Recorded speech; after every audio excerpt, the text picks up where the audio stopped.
Devarakonda sports association ఆధ్వర్యంలో స్థానిక మహాలక్ష్మి మహిళా వృద్ధాశ్రమంలో అధ్యక్షుడు NVT K Srisailam Yadav, single window chairman, legal adviser Uma Mahesh సభ్యులతో కలిసి కేక్ కట్ చేసి మాతృదినోత్సవ శుభాకాంక్షలు తెలిపారు. అనంతరం ఫ్రూట్స్ పంచి అన్నదాన కార్యక్రమం నిర్వహించారు. అనంతరం అధ్యక్షుడు ఎన్విటి మాట్లాడుతూ భగవంతుని మరో స్వరూపం అమ్మని, సృష్టిలో అమ్మని మించిన దైవం లేదని, ప్రతి బిడ్డకు మొట్టమొదటి గురువు అమ్మని, తల్లి ప్రేమ వెలకట్టలేందని, మదర్స్ డే అనేది తల్లుల అంతులేని ప్రేమ, త్యాగాలు మరియు కుటుంబం కోసం వారు చేసే సేవలను గౌరవించడానికి జరుపుకునే ప్రత్యేకమైన రోజని భారతదేశం, అమెరికాతో సహా అనేక దేశాల్లో ప్రతి సంవత్సరం మే నెల 2వ ఆదివారం నాడు దీన్ని జరుపుకుంటారని, ఈ ఆధునిక వేడుక అమెరికాలో అన్న జార్విస్ అనే మహిళ తన తల్లి జ్ఞాపకార్థం ప్రారంభించారు. 1914లో దీనికి అధికారిక గుర్తింపు లభించిందని, అమ్మ ప్రేమకు చిహ్నంగా నిలిచే ఈ రోజు ఆమె కృతజ్ఞతలు తెలియజేయడానికి మరియు ఆమె త్యాగాలు స్మరించుకోవడానికి ఒక గొప్ప అవకాశం అన్నారు.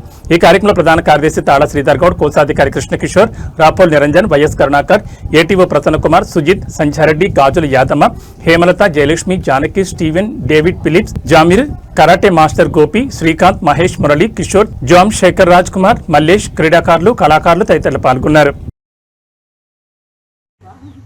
కన్నతల్లులని అంటే ఇలాంటి వృద్ధాశ్రమంలో వదలడం అనేది ఒక బాధాకరమైన విషయం.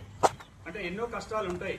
కాలం పెద్దగా ఎదిగిన తర్వాత 60 ఏళ్ళు 70 ఏళ్ళు వచ్చిన తర్వాత వాళ్ళు మాట్లాడే విధానం కానీ